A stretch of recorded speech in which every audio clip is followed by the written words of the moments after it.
detrás del incremento salarial, detrás del segundo aguinaldo, detrás de lo que es la creación de las empresas sociales. Están pretendiendo tapar el segundo aguinaldo. El segundo aguinaldo tiene algo que ver. ¿Cuál es la relación de las empresas privadas con la banca? La banca es el brazo operativo del gobierno. Tantas preguntas para hacerle a don Juan Antonio Morales. Actualizo mientras tanto la información para dar pie a esta entrevista programada desde el estudio.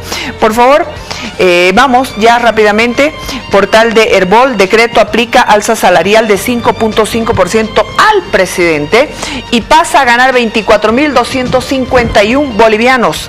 Las cifras están en el decreto supremo 3545 firmado el 1 de mayo por Evo Morales, que dispone las condiciones para el incremento salarial para el sector público.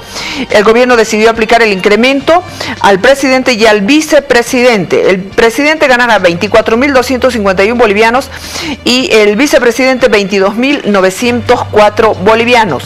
En 2017 el presidente ganaba 22.987, pero ahora el 2018 su sueldo subió a 24.251. Un portal más, por favor, portal del deber. El incremento salarial es negociable para públicos, pero no para empresas privadas. El Ministerio de Trabajo emitió hoy la resolución 413/18 que reglamenta la aplicación del incremento aprobado por el presidente. La disposición ratifica que no se paga el alza a quienes ocupen cargos jerárquicos como presidentes y vicepresidentes. Pero bueno, dentro de esta explicación la cartera de Estado enfatizó también que en el caso de emprendimientos privados es obligatorio cumplir con incremento salarial, mientras que en empresas públicas estará sujeto a una negociación y en base a estudios sobre sus utilidades. Hasta el 31 de mayo debe realizarse el pago del retroactivo al mes de enero del alza y las planillas deben presentarse hasta el 15 de junio. En caso de incumplirse el pago del beneficio, las empresas serán sometidas a inspecciones de 22 puntos, pudiendo establecerse multas que van de 1.000 a 10.000 bolivianos.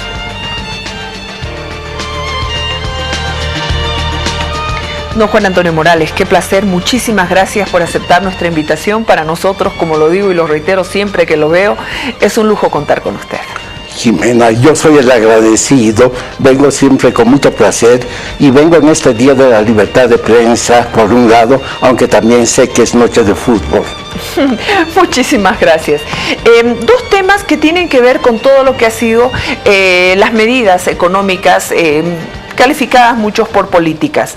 El tema del alza salarial, que ahora beneficia al presidente, al vicepresidente, el tema de que solamente va a ser para las empresas privadas y negociable para el sector público.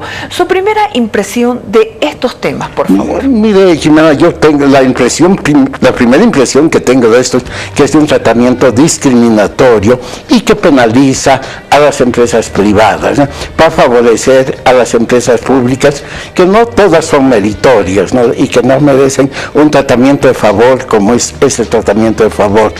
Ahora, quiero decirnos, en una perspectiva, viendo lo que ha estado pasando en los últimos 12, 13 años, yo tengo la impresión de que el sector privado, durante el periodo de la bonanza exportadora, le ha ido muy bien a ciertos subsectores del sector privado. Menciono al sector de la construcción, menciono a la banca, menciono a algunos subsectores de la industria manufacturera, particularmente los que proveían insumos para la construcción, como en el caso del cemento y ladrilleras y fabricantes de tejas. A ellos les fue sumamente bien. Esta situación cambia con la crisis que se sufre en las exportaciones a mediados del 2014. Ahora, el tratamiento en general a la empresa privada ha sido de lo yo que calificaría de geometría variable. Ha estado, por momentos, han habido ataques muy fuertes a la empresa privada y a los derechos de propiedad de la empresa privada, particularmente al principio de este gobierno, con amenazas de nacionalización a diestra y a siniestra. A todo el mundo querían nacionalizar, por poco no nacionalizan los cepillos de dientes, ¿no? Pero en otros momentos ha habido más bien una forma de alianza estratégica, entre comillas, con algunos sectores límites de la empresa privada, ¿no? El caso de las buenas relaciones del gobierno con Caínco en Santa Cruz siempre ha llamado la atención, ¿no? Pero también hay todo lo que nosotros llamamos, ¿no? Imitando un poco a nuestros vecinos argentinos, la patria contratista, ¿no? Todas las empresas privadas que han vivido y han medrado de contratos con el Estado.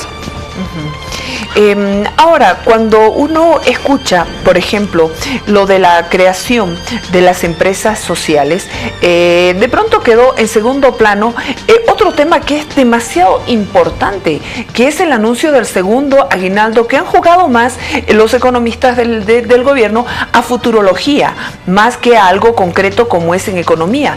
Pero, ¿qué significa, qué impacto puede tener el pago del segundo aguinaldo a las empresas privadas? Mire, Jimena, esto yo creo que es una decisión completamente desacertada, ¿no? Hacer un anuncio, porque además politiza los datos del Producto Interno Bruto. Se van a manejar los datos del Producto Interno Bruto. Mi colega Gonzalo Chávez diría, se van a masajear los datos del Producto Interno Bruto para adecuarlos a lo que el gobierno juzgue en su momento que es lo que más le conviene, ¿no?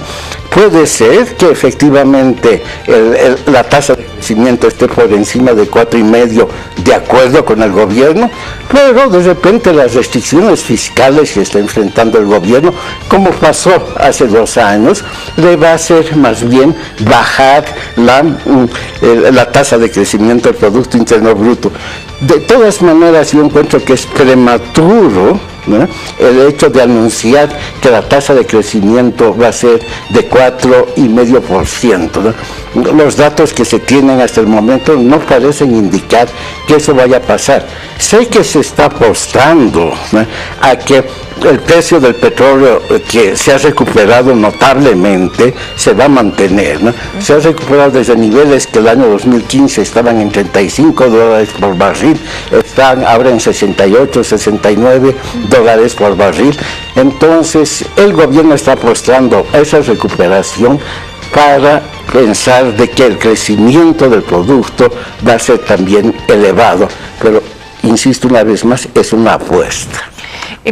Doctor Morales, hablemos de los desafíos y oportunidades para el crecimiento de Bolivia, que no solo se encuentran en ese conjunto de medidas gubernamentales que pueden darse a corto plazo. Se requiere de una continuidad, digamos, institucional, en medidas de incentivo, generación de condiciones adecuadas, por ejemplo, para inversión productiva. Eso es algo realmente urgente que necesita la empresa privada. Jimena, absolutamente, tiene absolutamente razón, ¿no es cierto? Se necesita, para hablar genéricamente, de un buen clima de negocios, donde los empresarios se sientan seguros, ¿no? Los empresarios siempre toman riesgos, ¿no?, porque hacen inversiones apostando a lo que pueda pasar en el futuro, pero tratan de limitar la incertidumbre, el riesgo que eso significa, ¿no? Pero si se los tiene a los empresarios, ¿no?, con incrementos salariales imprudentes, para emplear una palabra diplomática, ¿no?, con anuncio de un segundo aguinaldo que, si se materializa, hace que el incremento salarial sea casi de 14%, de 13,8%, eso los pone en dificultades muy grandes a los empresarios, tanto más que tienen un tipo de cambio congelado. Entonces, las empresas que tienen que competir con productos importados se ven en grandes dificultades, y lo mismo para nuestro pequeño sector exportador de bienes no tradicionales, de productos no tradicionales, ¿no? Entonces, todo eso crea un conjunto de dificultades. Ahora, como digo, también a principios de este gobierno hubo amenazas recurrentes sobre la propiedad de las empresas, de nacionalización, ¿eh? Como que efectivamente algunas se hicieron, el caso de Francesa, de Sucre, hay varios de estos casos. Eso felizmente se ha atenuado, ha disminuido, pero queda una forma insidiosa de nacionalización, que es una tributación muy pesada y excesiva, ¿no?, que tal vez no les quita sus propiedades, no les quita sus activos, pero les quita sus flujos a las empresas. Obviamente hay otros aspectos, por ejemplo, el área industrial, en todo caso, que necesita políticas de Estado, políticas económicas en materia laboral, en materia tributaria, como usted lo señalaba, de comercio exterior, que está muy debilitado el tema, mercado, infraestructura, todo lo que tiene que ver logística y otras áreas para impulsar esa industria manufacturera, por ejemplo, que se ha visto afectada y que está estancada, creo que con un 16% del PIB. Así es, 16,5% del PIB desde hace varios años. Hace más de 30 años, por lo menos. Entonces, el sector no está pudiendo. Me alegro mucho, Jimena, que toque el punto esto, porque acabo yo de terminar un documento sobre las políticas de comercio exterior de Bolivia. ¿Qué es donde hay más déficit? Donde hay un déficit, ¿no? Es lo que yo llamo en mi documento, ¿no es cierto? Ha habido una especie de desentendimiento benévolo de todos los acuerdos comerciales. Tenemos acuerdos de integración con la comunidad andina, tenemos acuerdos de integración con el Mercosur, pero que no se llega verdaderamente a materializar. Habíamos apostado también a UNASUR, pero UNASUR nunca llegó a constituir una zona de libre comercio, ¿no? Después, ¿no es cierto?, hemos abandonado el APTDA, o mejor dicho, los americanos nos han sacado del APTDA, no hemos querido firmar tratados de libre comercio con otros países, ¿no? Entonces, todo lo que ha sido política comercial de Bolivia ha quedado medio abandonada. Ahora, ¿qué pasa cuando Bolivia invierte muy poco en todo lo que es el tema, por ejemplo, de la empresa privada? Yo estaba revisando, hay economías con dinámicas completamente distintas a lo que está ocurriendo en Bolivia. Cerca, aquí en Perú y en Chile, la inversión está liderada por el sector privado, por ejemplo. Sí, Jimena, absolutamente. Tiene una vez más muchísima razón. Todas las instituciones internacionales serias, el Fondo Monetario, el Banco Mundial, insisten en que se debe dar más dinamismo a la inversión privada en Bolivia, que el crecimiento boliviano es excesivamente dependiente de la inversión pública, ¿no? Además, el problema no es la inversión pública per se, pero en un país donde probablemente el recurso más escaso es capacidad gerencial, ¿no? Entonces el Estado hace mal en sobreextenderse, en ir a cantidad de sectores, algunos minúsculos, ¿no? Y no concentrar sus esfuerzos en las empresas estratégicas, en las empresas importantes, y dejar que el resto lo haga la empresa privada, y no desplazar a la empresa privada también, porque es otra forma otra modalidad que está afectando a la empresa privada, que le crean empresas públicas en los mismos campos de producción y la desplaza. Ahora, ¿cuál es la relación de la empresa privada y la banca? Vamos, cuando tienen que acudir a algunos proyectos del gobierno, las boletas de garantía, los bancos, ¿cómo actúan en estos momentos? Porque da la impresión de que fuera como un brazo operativo del gobierno la banca. Bueno, la banca también ha estado sujeta a restricciones impuestas por el gobierno. Por ejemplo, esa idea de que tiene que ser 60% de sus créditos tienen que ir al sector productivo. Esto crea muchos riesgos para las bancas, porque para cumplir con esa cuota, de repente no hacen todos los análisis de riesgo que debían hacer en las empresas. Por otro lado, la tributación sobre la banca también es bien pesada, ¿no? Más del 50% de sus utilidades se va en impuestos de distinto tipo. Entonces, esto le crea una especie de camisa de fuerza también a la banca, ¿no? Que a veces esto se repite sobre el sector privado.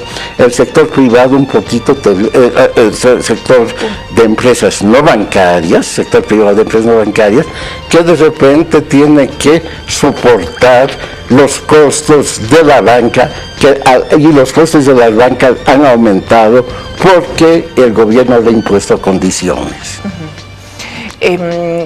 Se advierte que con todas las medidas cada vez cierra las empresas privadas. El año pasado más de 23.000 CONAMIPES cerraron, más de 5.000 empresas privadas también cerraron. Vamos, con todas estas medidas que se están adoptando y el poco incentivo que viene de parte del gobierno, ¿cuál es el riesgo que usted ve? Mire, yo creo que el riesgo es de que continúe el estancamiento de nuestro sector privado, particularmente nuestro sector manufacturero, ¿no? Nuestras empresas tienen un problema grande, que es un problema de escala, son muy pequeñitas en general, y para poder crecer, ¿no es cierto?, necesitan, por un lado, tener utilidades que puedan ser reinvertidas en las empresas y también acceso a los créditos bancarios, ¿no?, en condiciones razonables, ¿eh? Entonces, con las medidas, por ejemplo, la ley esta de empresas sociales, los dos elementos van a desaparecer para las empresas y que para las empresas puedan prosperar, ¿no? Los bancos, por ejemplo, se van a poner en una actitud reticente, sabiendo que sus acreencias no están suficientemente protegidas por la posibilidad de que las empresas se conviertan en empresas sociales, ¿no? Entonces, ahí ya pueden haber una dificultad. Otra dificultad es de que con las medidas salariales se van reduciendo también las utilidades de las empresas. Las utilidades no tienen espacio, las empresas no tienen espacio para crecer en esas condiciones, ¿no?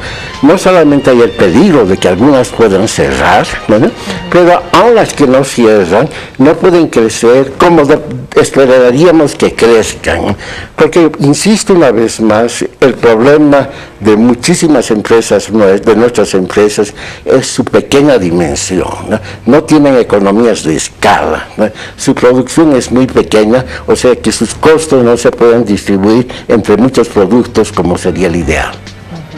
Doctor Juan Antonio Morales, como siempre un privilegio poder escucharlo. Sé que la gente ha disfrutado de esta entrevista tanto como yo. Muchas gracias por venir al programa. Jimena, yo soy el agradecido, ¿no?, y la felicito por su programa, siempre encuentro sumamente interesante. Muy amable, muchas gracias. Nos vamos a ir a la pausa agradeciendo la presencia del doctor Juan Antonio Morales, expresidente del Banco Central de Bolivia.